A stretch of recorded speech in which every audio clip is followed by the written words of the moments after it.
Hello, and welcome to this ARA webinar with staff from CPDA, the Council of Producers and Distributors of Agritechnology.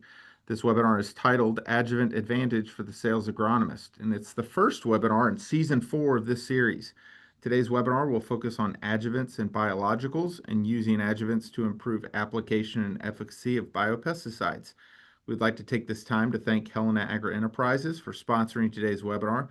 My name is Hunter Carpenter, Senior Director of Government Affairs for Agricultural Retailers Association, and I'll introduce our webinar speakers in just a bit. But first, I'll go over a few housekeeping items so you know what to expect.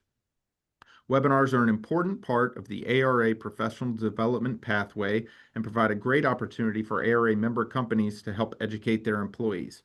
Today's webinar will be recorded and added to the member-only ARA dashboard section of the website. As a reminder, you can log into that dashboard to access past webinar recordings at any time. If you do not have an ARA login, you can email info@aradc.org to set one up. Questions will be addressed at the end of the presentation, but you can type them into the chat panel at any time. So with that out of the way, I'm excited to introduce our speakers today, Bill Chisholm and Johnny Roberts. Bill has over 45 years of experience in agriculture and pest management. He grew up on a vegetable farm in the Salinas Valley of California and worked for the California Extension, a pesticide registrant, and retired after 22 years with the EPA, Office of Pesticide Programs. He received his PhD in weed science from Virginia Tech. Johnny has 45 years of experience in the development and technical support of pesticide, fertilizer, and adjuvant formulation. 44 of those years were spent with Helena Agri-Enterprises. Johnny is also the co-inventor of 15 U.S. patents related to pesticide, adjuvant, and nutritional formulations. We'd also like to take this opportunity to acknowledge CPDA's advisory working group for all of their input in helping make this such a successful series of webinars for both ARA and CPDA. So thanks to all of those listed. Following today's presentation, a QR code will be displayed for you to scan from your mobile device and earn 1 IPM continuing education credit as approved for certified crop advisors. And without further ado, I'll turn it over to Johnny. Thank you, Hunter. First, a little bit about our agenda today. We're going to be talking about the variables that impact the application and efficacy of biopesticides, and then specifically what adjuvants can we use to address those variables. And then we'll also go over the label guidance for using adjuvants of these materials, and then some general compatibility guidelines on putting biological pesticide spray applications together. Next slide, please. First, I'll be using a lot of generalizations today. We don't have the label guidance like we do for products like herbicides. We don't have near the level of academic research. It's a very new field. So there's inevitable exceptions to these generalizations, which will be based on conventional uses, commercial uses of primarily other products. So we always defer back to the pesticide label of the manufacturer, and they take precedence over any guidelines that we may discuss today. Next slide, please. First, a bit of definitions. Just what are biopesticides or biological pesticides? And the EPA defines them as certain types of pesticides derived from natural materials such as animals, plants, bacteria, and certain minerals. And the thing that we need to note here is that unlike the perception that you may have that these are organisms, that's just one part of it. Things like canola oil, baking soda, some of the phosphate type materials are considered biopesticides, and they come from mineral origins. So the two groups that we'll be dealing with are biochemical and microbial. We won't be talking about the plant incorporated ones. Next slide, please. So a little glimpse at the market. Again, it includes both organisms and minerals. The EPA currently notes 440 registered commercial products. U.S. sales currently are at 1.8 billion with a compounded annual growth rate estimated to be close to 13%. So that's pretty significant through 2030. Right now, it's dominated by biofungicides, which make up about 49% of the market, but bioinsecticides are probably the fastest growing of the two. Often they are incorporated with conventional pesticides in one container, but more and more they're being used in spray mixes, oftentimes as complements to conventional pesticides. And as with conventional pesticides, both environmental and spray carrier may impact application and efficacy. Next slide, please. So these are the primary things that can impact the application and efficacy. Degradation by UV light is a big one. We'll talk about that one to some degree. They also tend to be very unstable in heat, and they have a significant wash-off issue due to rainfall, irrigation. We'll talk about all three of those variables and then how adjuvants specifically can be used to address them. Next slide, please. As you recall from past webinars, we like to divide adjuvants into two large categories. There are those that have a direct enhancing effect on the activity. Examples are non-ionic surfactants, stickers, deposition aids. These materials can have a direct impact on efficacy. And then you have utilities, which are ones that are just used to fix problems like foam and compatibility agent for improving general spray mixing, water conditioners, which oftentimes are considered utilities but can have an indirect effect on keeping that pesticide active. So we'll continue that delineation to this webinar as well. Next slide, please. So talking about labels, and this is where, unlike herbicides, we just don't have a lot of specific recommendations for spray adjuvant use. I'm confident that will be changing. You are starting to see more recommendations that will continue in the future. There's oftentimes confusion between terms. Keep in mind that not all adjuvants are simply surfactants. There's a general lack of knowledge about even using them with biological pesticides. And oftentimes, applicators and growers are not aware that as long as the label does not prohibit adjuvant use, they're free to use them. But with this group of products, and I reviewed many labels in preparation for this, you have mostly implied adjuvant use recommendations. Next slide, please. This is some of the language taken directly off of these labels, and you'll see that they talk about things like maximizing coverage, making sure the spray mixture is uniform, making sure that it doesn't drift, making sure that droplets don't bounce. There's even recommendations that you should even cover the underside of leaves. So these are very much functions that can be provided by adjuvants, and we'll be talking about some examples. And the other big one that we want to stress is that just as with conventional pesticides, there are none of these applications that don't benefit from better deposition. So if it's something quick, just tell me. Next slide, please. So how do we use adjuvants when there's clear label recommendations are lacking? The first and most important thing is just to confirm our definitions. We have our ASTM guidelines for that. They're called E1519. These define adjuvants, which is important in knowing how to use them. We're getting more commercial experience and replicated field trials to help us in these decisions. But the big thing we can do is like what we're doing today, just improving our product knowledge and then training our growers and applicators on how to use adjuvants with biological pesticides. Next slide, please.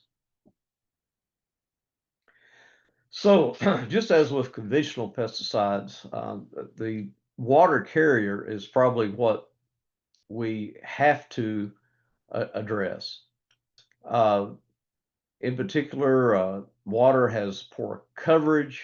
Water tends to bounce off. Water tends to have evaporation issues. It isn't retained very well on plant tissues, and then it can actually have overall water quality problems. Next slide, please. The most, probably the biggest problem that we deal with and manage is just the fact that water just covers and retains poorly on plant surfaces. And a big part of what adjuvants do is simply addressing that, making water behave more like oil. We'll be referring to that as we go through the webinar. Next slide, please. So what you'll see if you review labels and what academic research is out there, the biggest thing that comes up is just overall improving coverage and wetting, keeping the biopesticides on target. Almost all of them are contact and action. This is where your non-ionic surfactants and oil-based adjuvants in particular have the ability to enhance that, be able to make sure the targeted plant surface is thoroughly exposed to the active ingredient. And you'll also often find that high spray volumes of water are recommended with these biopesticides for improved coverage. And non-ionic surfactant-based adjuvants may reduce some of the inevitable droplet mounts that occurs on these higher volumes of water. Non-ionic surfactants and oil-based adjuvants both tend to deposit more of the active ingredients deeper into the plant canopy, and we'll discuss why this is so critical with biopesticides a little bit later. Next slide, please. So another issue that pops up, and I saw this a lot on the BT type biopesticides, is that sticking, enhancing the deposition retention on vegetative surface is a big issue. Many of them are subject to wash off from rainfall.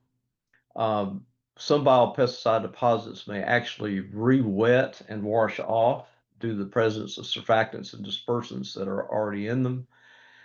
We have a lot of adjuvants available for this purpose. You look at it, it goes way back in the history of spray adjuvants using things like pinene, starches, uh, paint resins to enhance the retention on plant surfaces. So we have a lot of options available in that.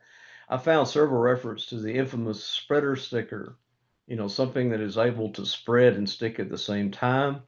Obviously, there are products out there that are compromises of those two functions, and the general purpose being to both cover and retain the material that you have covered with.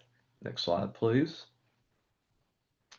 A big issue that you see discussed with biopesticides is their tendency to often break down by sunlight. This is a big issue. Some products are actually formulated with components to protect them from sunlight. Some of the components they use are lignin sulfonates, PABA, and light reflective clays. But what you find that these components are often not in sufficient amounts to fully address the problem. So one of the ways that we can really address the sunlight issue is essentially getting better deposition, getting the active ingredients, for lack of a better term, into the shade, getting them deeper into the vegetative canopy. Next slide, please. The classic use of a deposition age is for deposition from top to bottom. And where the goal is to keep the material from being exposed to sunlight, you can see how we can have a really good indirect effect on preventing UV degradation. But there are other things that the deposition agents can do to increase potential activity. They reduce spray bounce. They tend to reduce spray droplet evaporation. They tend to improve retention and just make the overall uniformity better through the crop canopy. And now we have a new issue where deposition aids come into play, and that is in addressing the requirements for spray buffers under the Environmental Species Act. And Bill is going to talk about that specific issue here next.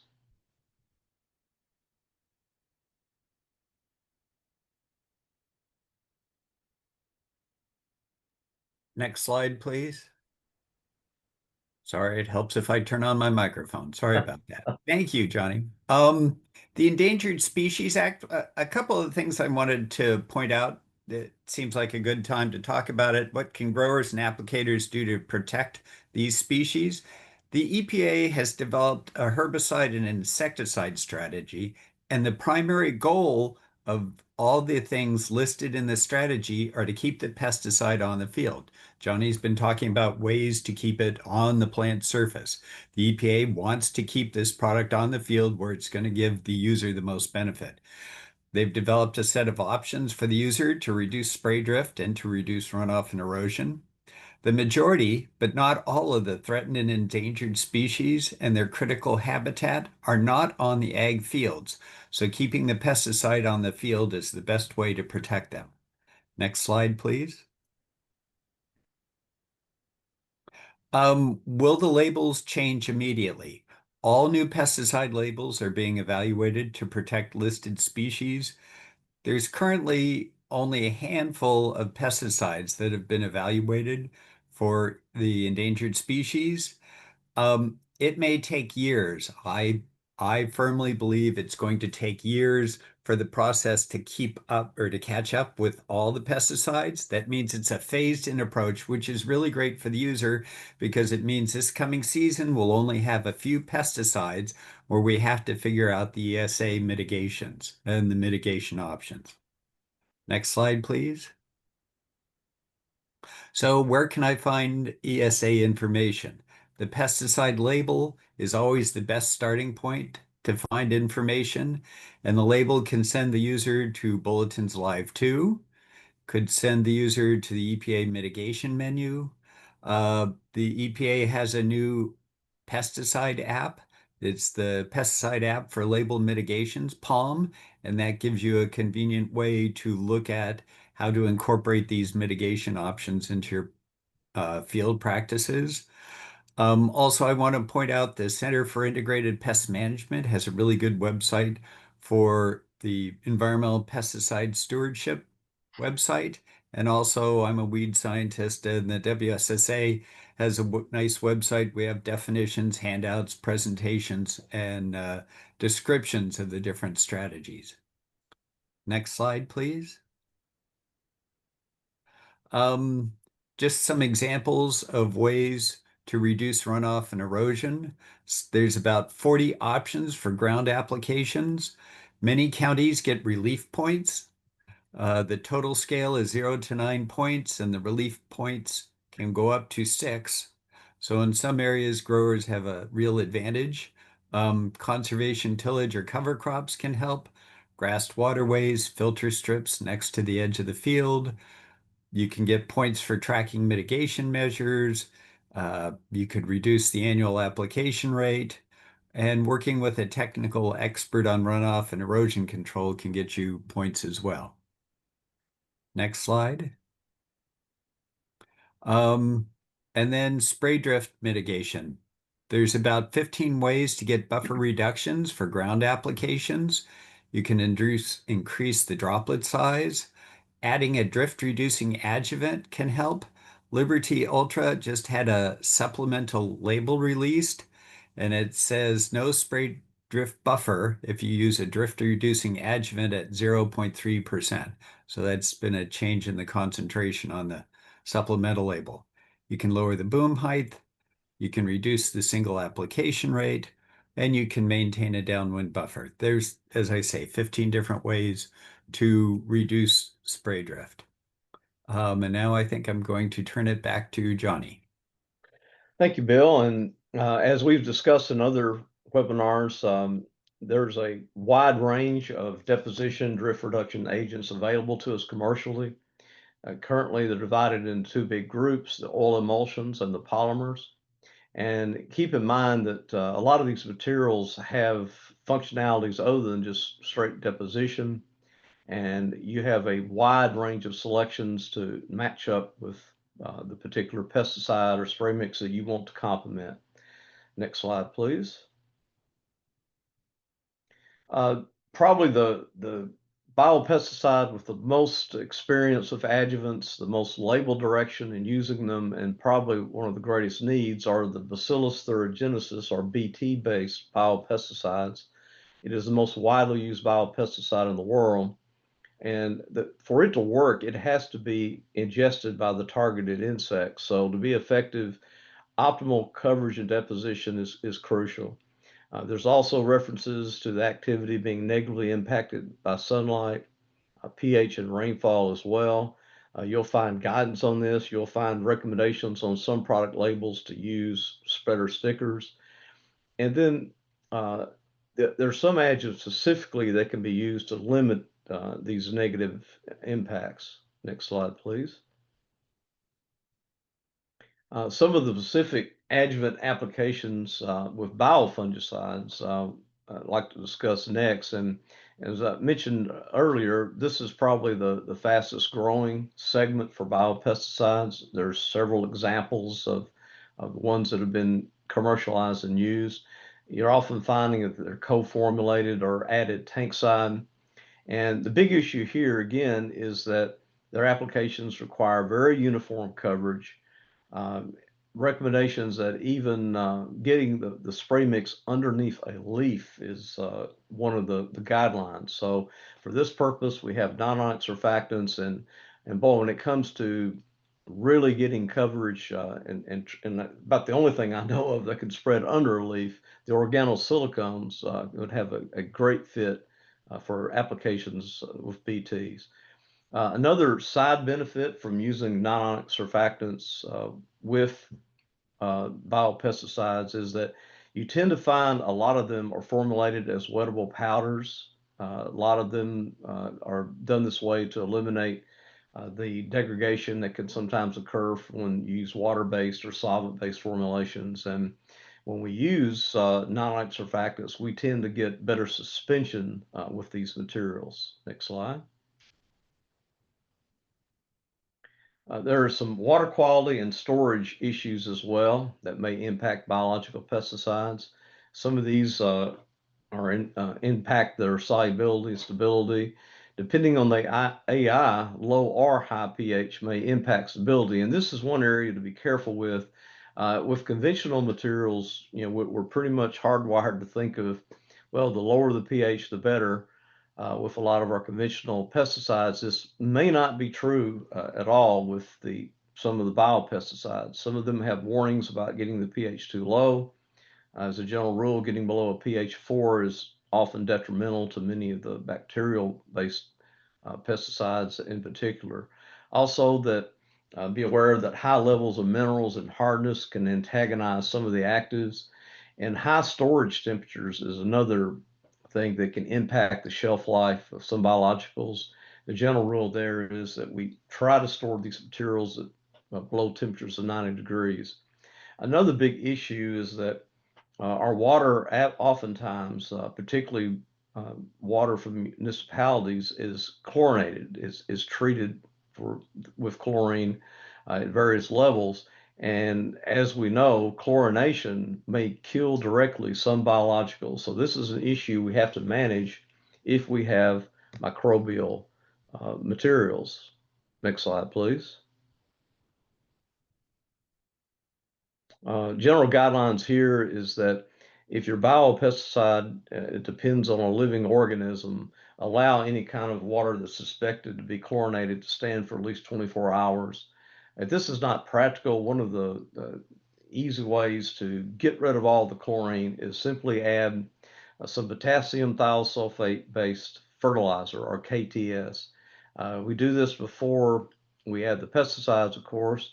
As a general rule, if you have a 0021 liquid fertilizer, which are fairly common, the use rate of 2.5 to 4.5 ounces per 100 gallons of water will be sufficient to remove the chlorine.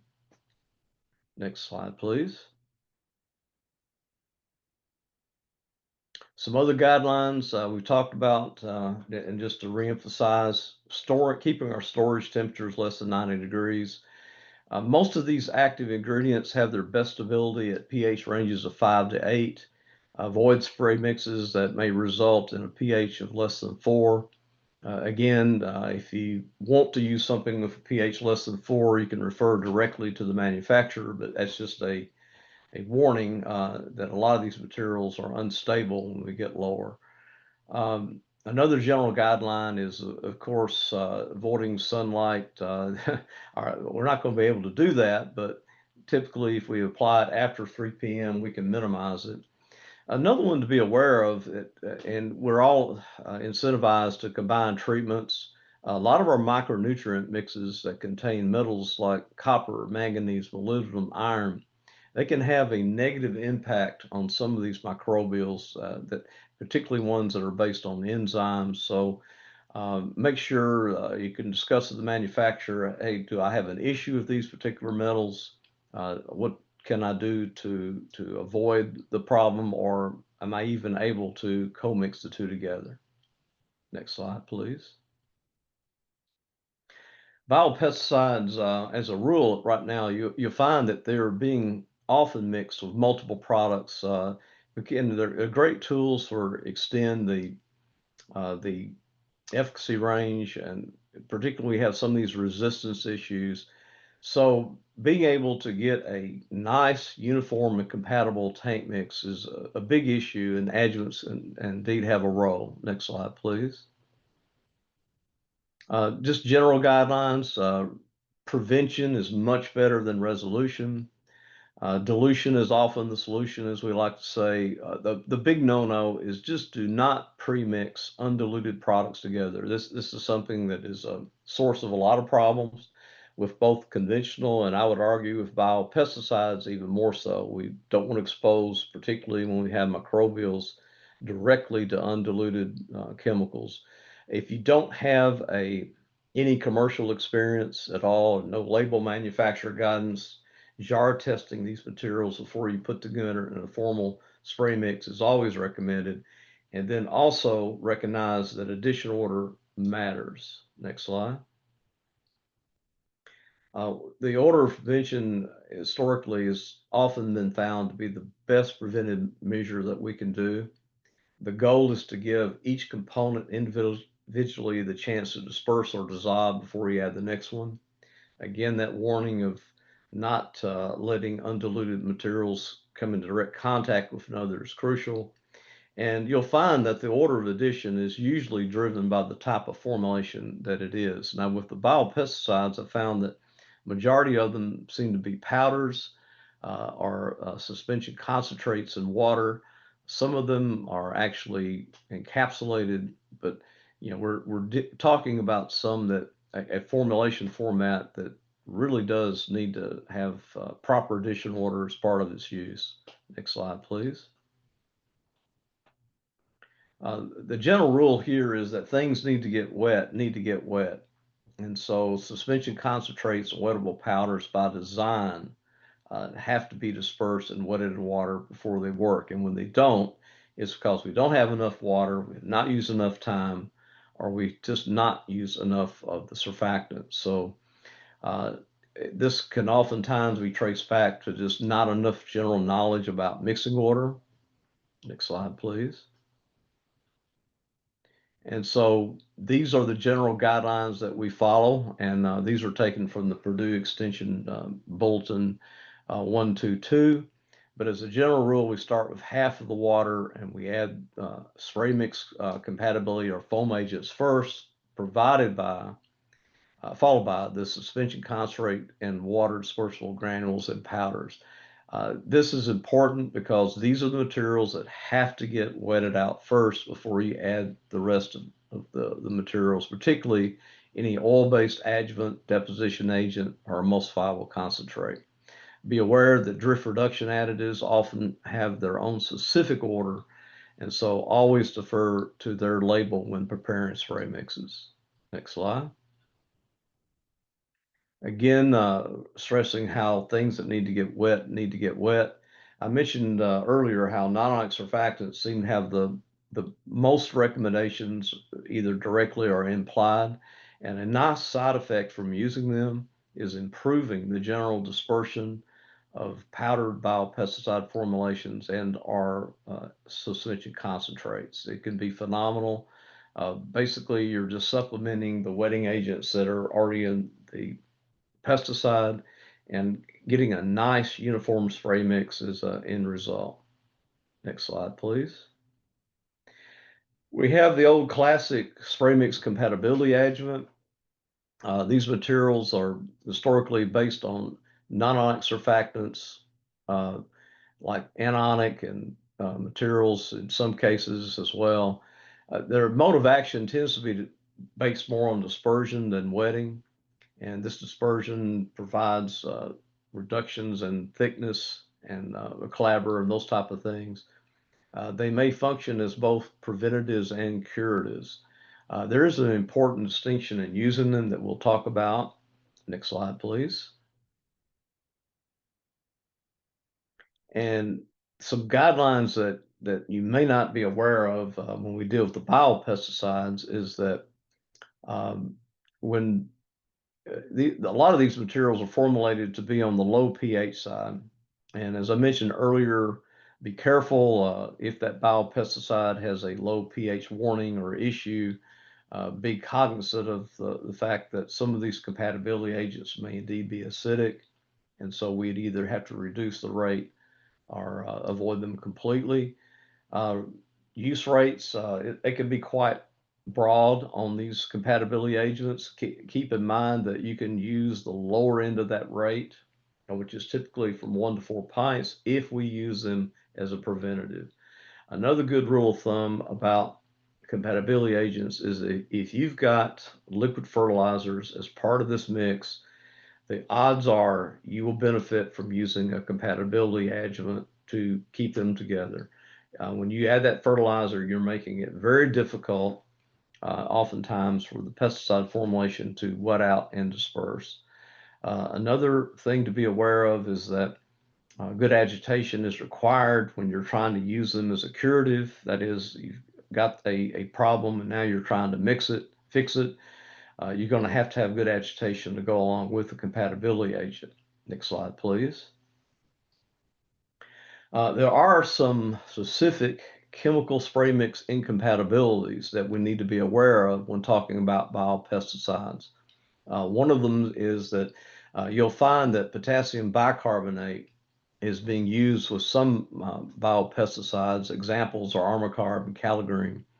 And when you get the pH less than 6.0, there can be a vigorous effervescence, and then, of course, decomposition of what you're depending on to be the active ingredient. So if you're using a potassium bicarbonate-based fungicide, be very, very careful with spray mix materials that take the pH less than 6.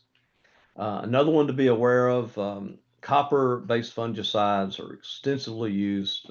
They're still very valuable tools in our vegetable citrus production. Copper is biocidal to many microorganisms. An example is Bacillus subtilis. Mixing a copper-based material is essentially like mixing a bacterial side with them, so we avoid those combinations. Also, I alluded to this earlier, if you're considering a joint application that contains a metal like manganese, iron, zinc, or molybdenum, talk to the manufacturer of the biopesticide, because there could be an antagonism between the active ingredient of that biopesticide and these metals. Next slide, please.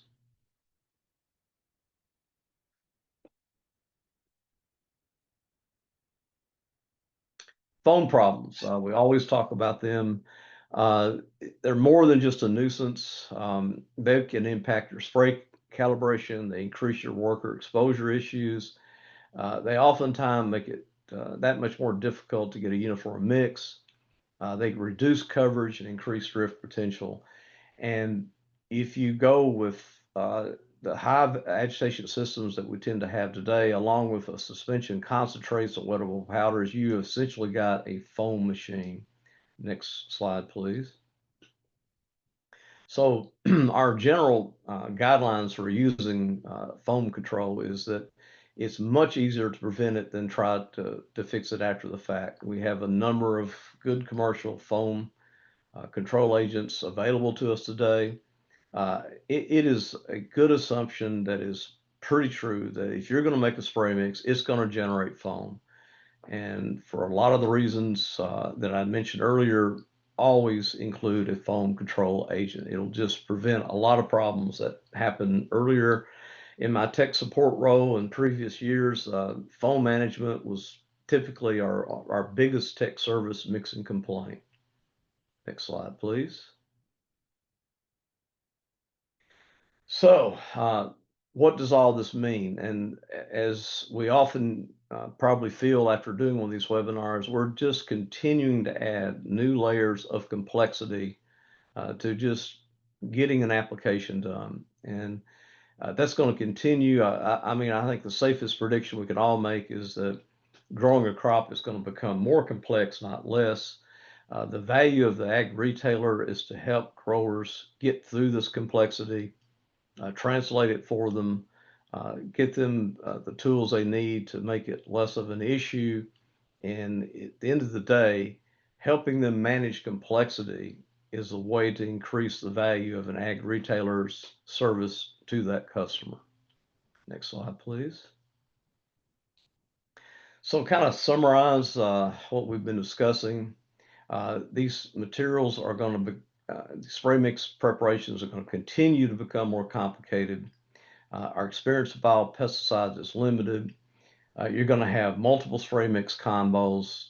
We're going to have to, we don't farm indoors, we farm outside, so we're going to continue to have to deal with environmental variables.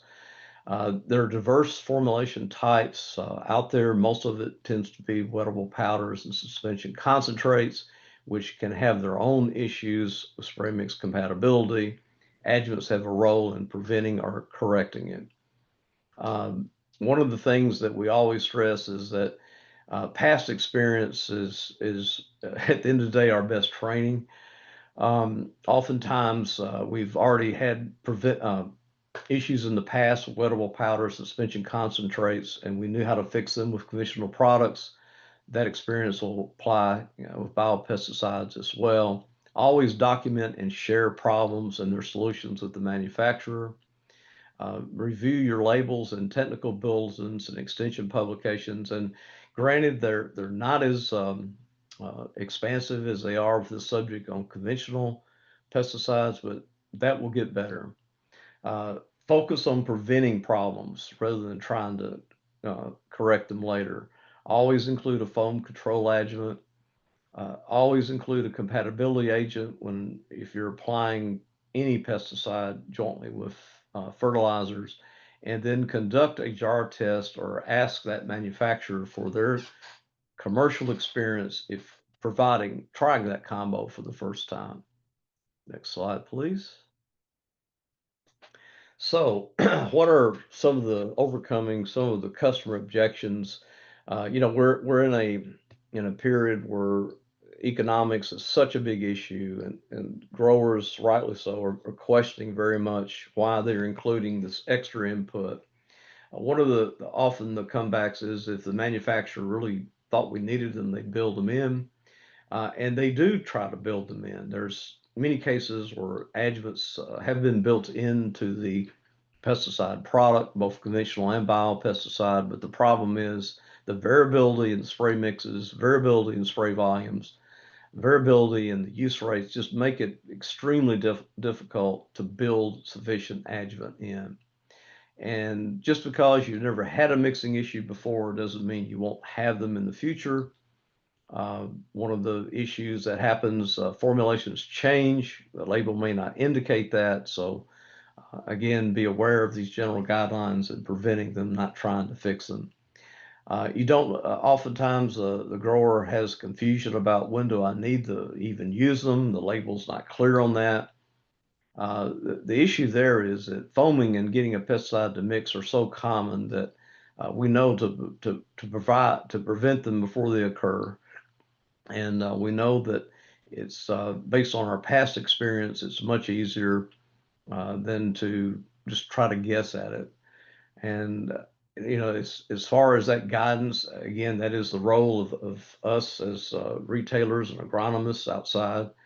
We provide them with the knowledge and information on when these adjuvant products could have the best benefit.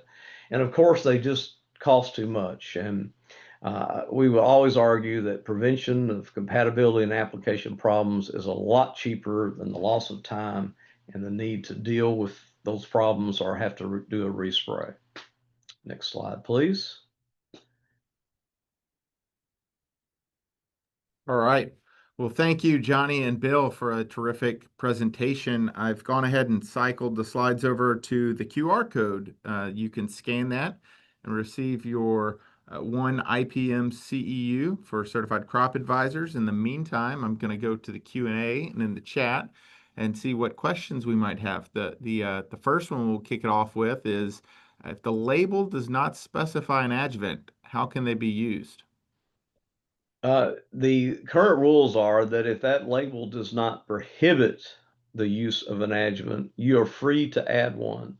Of course, when you do that, the adjuvant manufacturer has a stake in that material working and not causing a problem, but you are certainly free to add or include them. The purpose of this webinar today was to provide some guidelines for that. Again, you're not going to see a lot of specific recommendations on biopesticide labels, but you will see lots of stress on preventing wash off, getting maximum coverage, and getting better deposition. Can you talk a little bit more about how we want water to work more like oil? What's the rule of thumb when you're thinking about how the use of an adjuvant will improve the overall efficacy of the spray solution? If you had a choice in a perfect world, we would probably be only spraying an oil. You look at the advantages of a straight oil on a plant surface. You would not see a discernible droplet. You would have total coverage, wetting, adhesion. You wouldn't have the issues of water quality. You wouldn't have the issues of evaporation, are much slower. But obviously, it is not practical to use oil as a carrier. There's very limited pesticide applications where we do. So the goal of adjuvants, if you look at what they really do, they make water mimic what an oil does. Where pure water itself has very little ability to spread, wet, and adhere. We can modify that water with non-ionic surfactants in such a way that it begins to mimic it. It begins to cover and spread better and adhere just like the oil. So we always stress that the real goal at the end of the day of most of these adjuvants is to make water mimic what an oil does. We have one question here. One big thing to note is that even though biopesticides are often used in rotation programs in conventional agriculture, most biopesticides are formulated to qualify for use in organic agriculture.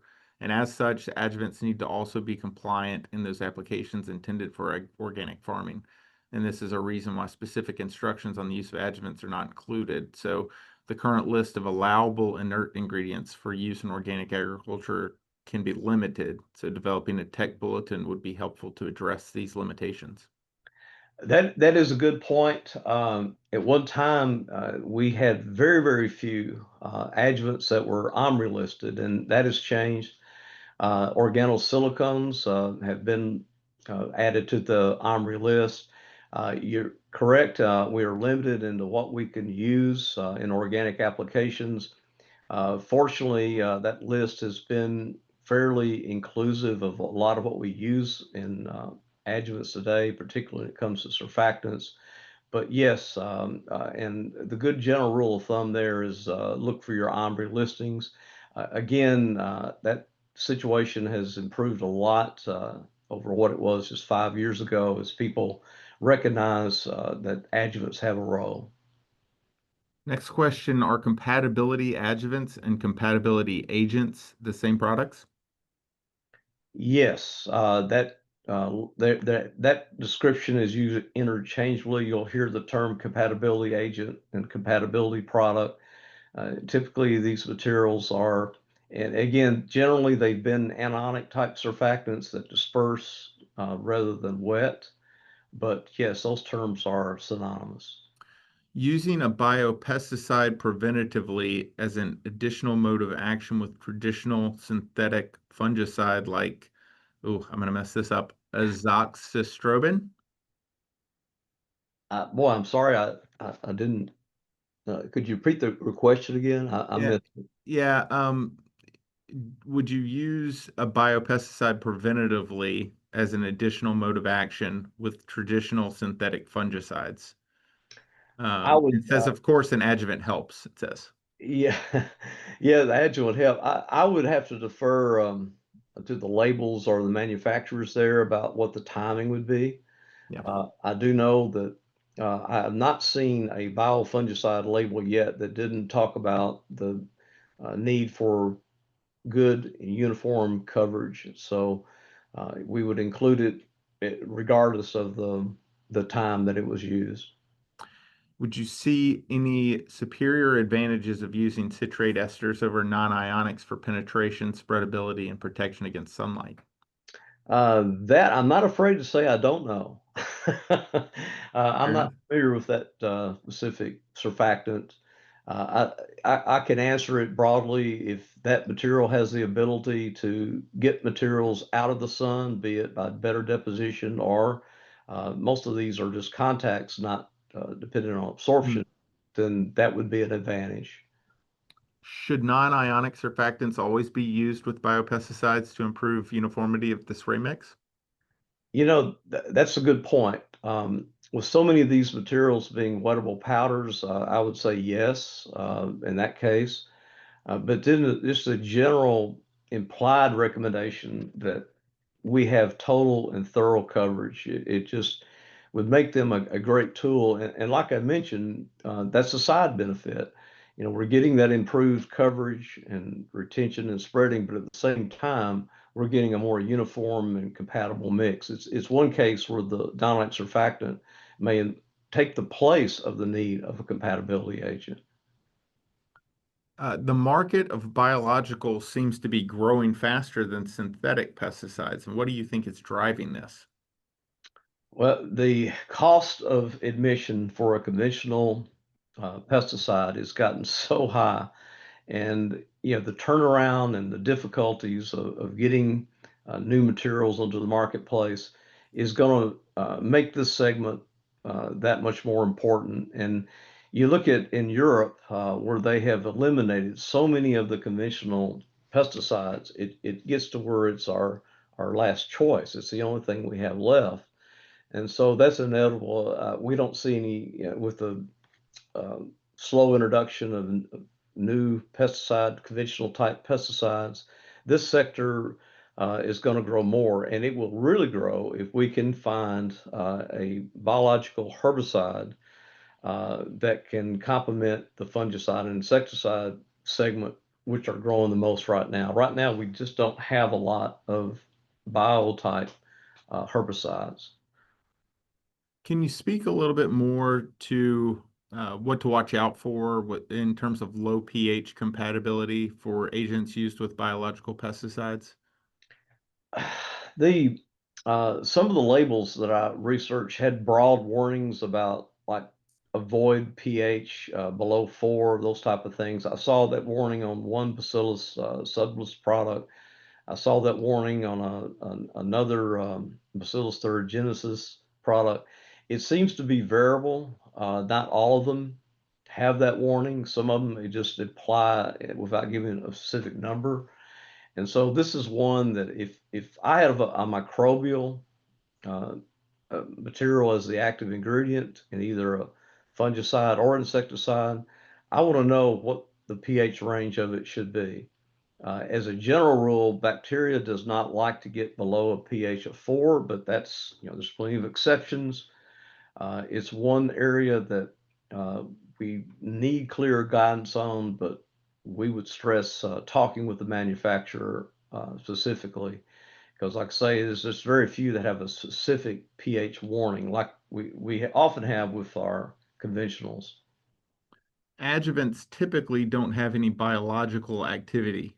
Have there been any reports of antagonism with biopesticides? I'm not familiar with it. I can think of antagonisms. We certainly don't want the adjuvant to be detrimental to the organism or what we're adding. I know that can be the case, particularly when we're formulating them together, not so much in a spray mix. But one-on-one, there have been reports of certain surfactants having a detrimental effect on biopesticides, but that's mostly been in the where we're trying to blend them together, not so much in the spray tank. So I'm not aware of it. I think obviously if we were using a cationic surfactant of some type, we might be aware of that, ask questions from the manufacturer. But as a general rule, I'm not aware of any detrimental effects in spray mixes. Here's a callback to one of your previous slides. Where can we get a copy of Blending for Dummies? Oh, that's the gift of artificial AI today. That image was created. So I don't know. I assume such a thing exists. That's great. Well, I think on page 1, the warning would be do not mix one-on-one. That's probably the first page of that book. that's good advice.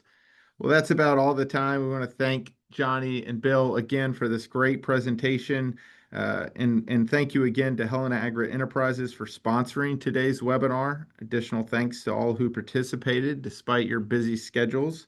We want to make sure that you know about our next webinar in this series. Will be Tuesday, December 9th at 1 p.m. Eastern. We look forward to seeing you all there. Be on the lookout for registration links. Thanks, everyone. Thank you. Thank you.